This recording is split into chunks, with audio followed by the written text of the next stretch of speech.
बिस्मिल्लाहिर्रहमानिर्रहीम। अस्सलाम वालेकुम रहमतुल्लाहि व बरकातुहू। ज़ुबैर ख़ान आपको अपने चैनल VOT में खुश आमदीद कहता है। आज 27 नवंबर है और इतवार का रोज़ है। आज के प्रोग्राम में रूस ने यूक्रेन के लिए एक मच्छर नुमा ड्रोन्स इस्तेमाल करके नई मुसीबत खड़ी कर दी है, और इसी तरह कुछ जर्मनी के सोशल वेलफेयर सिस्टम में कुछ तब्दीली हुई है। तो इनके बारे में आज के प्रोग्राम में कुछ मुख्तसरन बात की जाएगी। सब्सक्राइब ज़रूर कीजिएगा। अब एक गुज़श्ता प्रोग्राम में रूस यूक्रेन जंग के बारे में कुछ बात की थी कि वहाँ पे एक अमन का जो मंजरनामा सा उभर रहा है, लेकिन कुछ ये जो मुआहदा है अमेरिका और यूक्रेन और रूस के दरमियान बहुत ही सुस्त रवि से चल रहा है।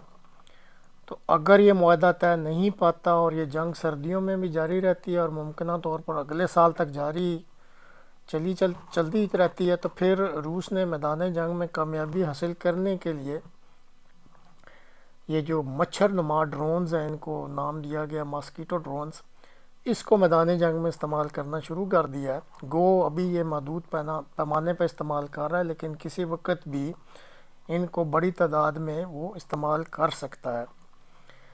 इस जो नई जंगी हिकमत अमली है, इसके तहत ये unmanned aerial vehicle UAV Orlan 10 के तहत इन्होंने एक ड्रोन जो है उसको इस्तेमाल करना शुरू किया। ये बहुत ही हल्का फुल्का सा ड्रोन है और जो लैंड करता है तो तकरीबन अपने 5 किलोमीटर के इलाके में, यानी यूक्रेन के मवासलाती निज़ाम को इसने जैम भी कर दिया और उसमें बहुत ज़्यादा डिस्टर्बेंस पैदा करके यूक्रेन फ़ौजियों के लिए बहुत ज़्यादा मुश्किल पैदा कर रहा है।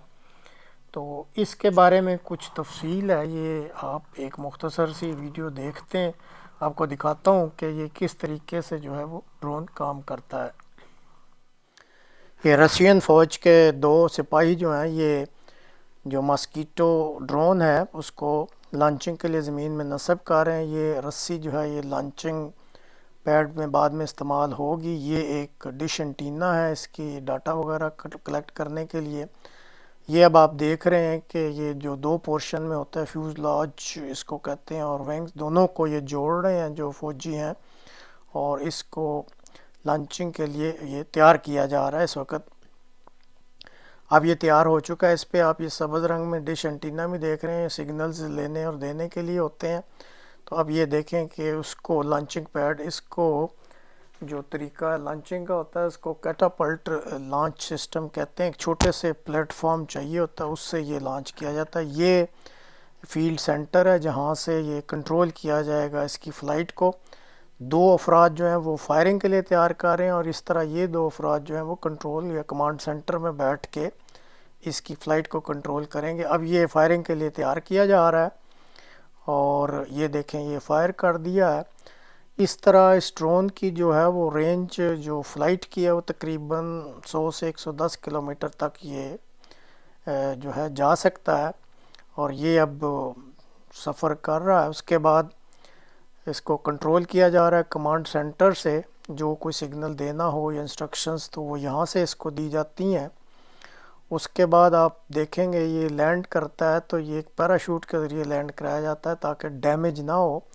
तो ये जब ये ज़मीन पे आ जाता है तो ये 5 किलोमीटर के एरिए में फिर जो है वो जैमिंग का काम करता है, यानी दुश्मन का जो मवासलाती निज़ाम है उसको जैम करता है, दरम बरम करता है। इसी तरह जो डाटा रिक्वायर्ड होता है इस इलेक्ट्रॉनिक वारफेयर में, ये उसको कैच करके वापस अपने कमांड सेंटर में भेजता है।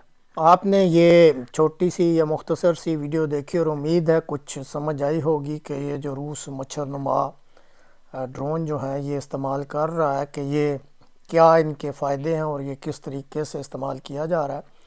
दरअसल ये इलेक्ट्रॉनिक वारफेयर का मैदान है, और रूस जो है वो इस मैदान में पहले ही दुनिया भर में अपना लोहा मनवा चुका है, और ये बहुत इफ़ेक्टिव है इलेक्ट्रॉनिक वारफेयर में।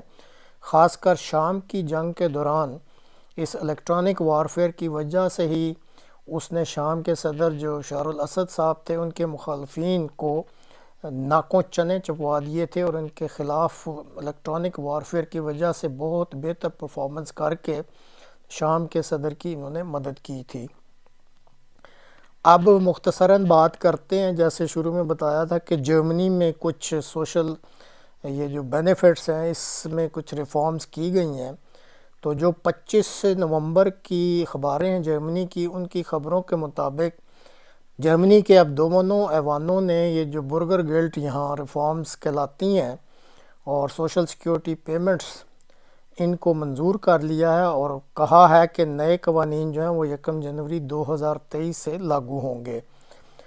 اب دلچسپی کی بات یہ ہے کہ یہ جو ہارس فیئر کہلاتا ہے یا جرمنی بے روزگاری الاؤنس کے جو قوانین ہیں، اس سے قبل بھی یہ جب ایس پی ڈی کی حکومت تھی 2002 میں، تو انہوں نے ہی لاگو کیے تھے، اور اب اتفاق سمجھ لیں کہ اب جو تبدیلی آ رہی ہے ان میں یہ بھی ایس پی ڈی کی حکومت ہے جو کہ اس وقت ملک پہ حکومت کر رہی ہے۔ نئے قوانین کے مطابق اگر کوئی مرد یا خاتون جو کہ بے روزگار ہوتا ہے یا ہوتی ہے، اگر وہ کوئی موزوں ملازمت کی پیشکش کو قبول نہیں کرتا یا کرتی، تو پہلے 10% اور پھر اس کے 30% بینیفٹس کی کٹوتی ہو جایا کرے گی۔ اسی طرح بے روزگار ہو جانے کی صورت میں خاندانی سربراہ کے اکاؤنٹ میں 40,000 یورو اور اسی گھر کے ہر دوسرے فرد کے حساب میں اگر 15,000 یورو کی بچت موجود ہوگی، تو ان کے بے روزگار ہو جانے کی صورت میں جو ان کو بے روزگاری فوائد دیے جائیں گے یا بینیفٹس دیے جائیں گے یا سوشل بینیفٹس، ان بینیفٹس پر اس جمع پونجی کی وجہ سے کوئی اثر نہیں ہوگا۔ اسی طرح یہ جو فیصلہ کیا گیا ہے، اس سے لگتا ہے کہ یہ جو سوشل بینیفٹ لینے والے ہیں ہر فرد کو کم از کم 50 یورو کا ہر ماہ فائدہ ہوگا۔ تاہم اگر کوئی بے روزگار ہوتا ہے تو یہ بھی دیکھیں گے کہ وہ کتنے گھنٹے کام کیا کرتا تھا بے روزگار ہونے سے پہلے اور اس کو کیا معاوضہ ملتا تھا، تو اس کی روشنی میں ہو سکتا ہے کہ یہ ماہانہ رقم جو ہے یہ 50 یورو سے زیادہ بھی ملے۔